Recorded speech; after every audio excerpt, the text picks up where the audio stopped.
বসলে উঠতে পারতাম না, নিলে আর উঠতে পারতাম না, মানে সামনে নুইলে আর উঠতে পারতো না। জি না। আই একটু নোয়াখালীলা বাসেই কই, সামনে আন্নে যখন সামনে ঝুঁকেন আন্নে আর উঠতে পারতেন না, এই তো।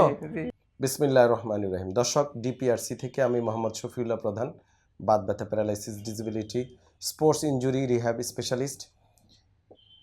প্রতিনিয়ত আপনাদেরকে আমরা বিভিন্ন রোগ রুগী নিয়ে আমরা আলোচনা করি এবং রুগীদের কথা আমরা বলি, রুগীদের মুখে, আমাদের মুখে নয়, রুগীদের মুখে আমরা কথা বলি। আলহামদুলিল্লাহ, এই যে ডিপিআরসি, এটা পেইন রিহ্যাব একটা সেন্টার, শুধু বাংলাদেশের না, এখন সারা বিশ্বে ডিপিআরসিকে চিনে।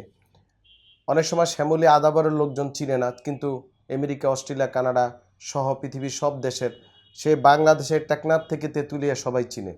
এই এলাকা না চিনার মূল কারণটা হচ্ছে আমাদের কোনো ওইভাবে সাইনবোর্ড নেই ডিপিআরসির। আমাদের বিল্ডিং আছে, সব আছে, আমরা সিম্পল লোগো দিয়ে রাখছি ডিপিআরসি। বাই নেম ডিপিআরসি এখন সারা বিশ্ব জানে যে what we are doing here. এখানে আমরা মাল্টি ডিসিপ্লিনারি টিম অ্যাপ্রোচের মাধ্যমে পুনর্বাসন চিকিৎসা সেবাকে আমরা দিয়ে যাচ্ছি। এবং আপনারা জানেন যে চিকিৎসা সেবার বিভিন্ন অঙ্গ আছে, বিভিন্ন স্তর আছে। স্তরের মধ্যে পুনর্বাসন একটা ইম্পর্টেন্ট সেবা। সেটা হচ্ছে যারা বেঁচে থেকেও মরে গেছেন, মানে পৃথিবীতে আপনি বেঁচে আছেন কিন্তু আপনার মৃত, মানে আপনার অনেক টাকা আছে, আপনার অনেক ক্ষমতা আছে, কিন্তু আপনার পঙ্গু, বিছনাত পড়ে আছেন, আপনি কোমর ব্যথা, আপনি ঘাড় ব্যথা, আপনি ডিসেবল, আপনি প্যারালাইসিস, আপনি আর্থ্রাইটিসে আক্রান্ত, আপনার এই ক্ষমতার কোনো দাম নেই। সেই মৃত মানুষকে, জীবিত মৃত মানুষকে আমরা সচল করি। রেল লাইন যেমন, আবার রেলগাড়ি পড়ে গেলে অ্যাক্সিডেন্ট করলে আবার উঠে চালায় ইঞ্জিনিয়াররা, লাইক দ্যাট আমরা রেল লাইনের মতো মানুষদের সচল করি, যারা মৃত হয়ে গেছে, জীবমৃত। তো আমাদের এরকম রুগী আজকে আছে সোহেল সাহেব। আগে শুনি উনি কিভাবে মৃত হয়ে গেছিল ইহকালে, মানে কিভাবে অকর্মণ্য হয়ে গেছিল, অদক্ষ হয়ে গেছিল, মানে ডিজেবল হয়ে গেছিল। সেটা আমরা সোহেল সাহেবের কাছে শুনবো, আমি ওনার মুখে শুনবো, আমার মুখে নয়। সোহেল সাহেব, আপনার বাড়ি কোথায় আগে একটু পরিচয় দিবেন। আমার বাড়ি হচ্ছে ইয়াতে স্যার, আছে না নোয়াখালীতে। নোয়াখালী কোন থানা, কোন জেলা, কোন গ্রাম?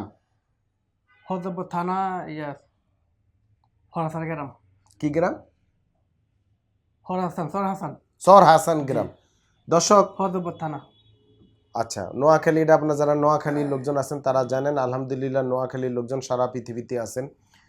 তো আপনি কি করেন এমনি, মূলত আপনার কাজ কি? ইয়াতে থাকি স্যার, জাহাজের স্টাফ।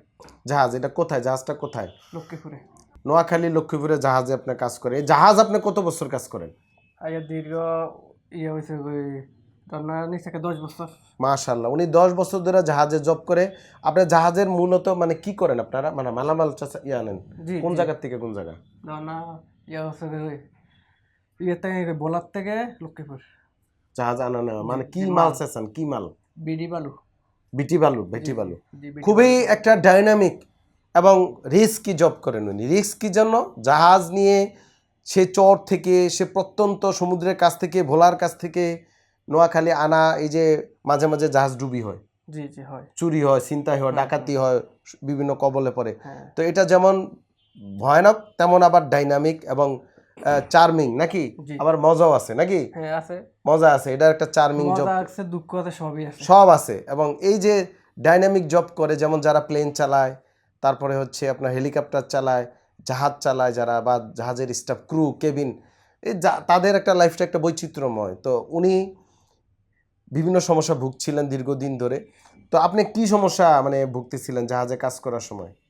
মাথায় ব্যথা, দানা বসলে উঠতে পারতাম না, নিলে আর উঠতে পারতাম না, মানে সামনে নুইলে আর উঠতে পারতো না। আই একটু নোয়াখালীলা বাসেই কই, সামনে আন্নে যখন সামনে ঝুঁকেন আন্নে আর উঠতে পারতেন না, এই তো। আচ্ছা, বুঝছি। তারপরে কাম করতে করতে কষ্ট হইতো। আচ্ছা, আর কি? অনেক সমস্যা হয়েছিল। তা আন্নের এটা কেমনে হয়েছিল? বলতে পারি না, একদিন হঠাৎ করে যাই বসতাম, যাই আর উঠতে পারি না। জাহাজে কি করতে হইতো আন্নের? এ কি জোরাজোরি কাম করতে হইতো? মালামাল এটা হেটা উড়ান লাগতো। জাহাজ তো কঠিন কাম। এই যে ভারী কাজ করতো উনি, মানে ভারী কাজ করতো, তা থেকে ওনার মান যায় কি হচ্ছে। এখন আমি আপনাদেরকে ডেসক্রিপশন দিই। এই যে প্রেসক্রিপশন আছে, এটা এখানে আমরা লিখছি ওনার পিএলআইডি। যারা পিএলআইডি রুগী তারা আপনারা জানেন, ওনার কোমরে L2, 3, 4, 5 পিএলআইডি উইথ ঘাড়েও রক্তচাপ খেয়ে আছে, ডিস্ক প্রলাপস, সার্ভাইকেল 4, 5 এবং কিছুটা আর্থ্রাইটিক চেঞ্জ আসছে, স্পন্ডালোসিস। তো উনি আমাদের কাছে যখন আসে ওনার ভাষায় শুনছেন যে কোমর ব্যথা, পায়ে ব্যথা যাইতো গিয়া, কষ্ট হইতো কাজকর্ম চলাফেরায়। তো আমরা ওনাকে মূলত এখানে পুনর্বাসন করতে এনেছি চিকিৎসা। 20 ডেজ বলছে আনুমানিক লাগবে। আজকে কত দিন? 11 দিন হচ্ছে। 11 দিনে উনি বলে আমি ভালো, আমি যাই গিয়া। আর একটু আর্থিক সমস্যা আছে আপনারা বুঝেন। তো যাক, যেহেতু রুগী ব্যথা বুথা নাই, তা আমরা জানি কি করতে হবে। এরপরে রুগীদেরকে আর্থিক সমস্যা থাকতেই পারে, এটা কোনো ডিপিএসসিতে সমস্যা না, আমরা সেভাবেই চিকিৎসা দেওয়ার চেষ্টা করি। তো আলহামদুলিল্লাহ। এখন কি অবস্থা বলেন, আজকে যে 13 দিনে কি অবস্থা? জি আলহামদুলিল্লাহ ভালো আছে আমি। চেক করে দেখছেন হাইটটা উইটটা? জি জি ওইবার নুইয়া টুইয়া একটু লাফায়া সাফায়া দেখছেন তো? জি জি জি। আলহামদুলিল্লাহ। সবাই রুগীর জন্য দোয়া করবেন, আমগোর জন্য দোয়া করবেন, যেন আপনাদের বেশি বেশি চিকিৎসা সেবা দিতে পারি। কোনো মানুষ যেন জীবিত অবস্থায় মৃত হয়ে ঘরে পড়ে না থাকে। যেন আমাদের ডিপিআরসির মূল মন্ত্র, মরণের আগের দিন পর্যন্ত যেন সে কবরে হোক, চিতায় হোক, বা যেখানে হোক, যে ধর্মের লোক যেভাবেই মারা যায় বা যেভাবে কবর দেয়, সেভাবে যেন হাইটা যাইতে পারে।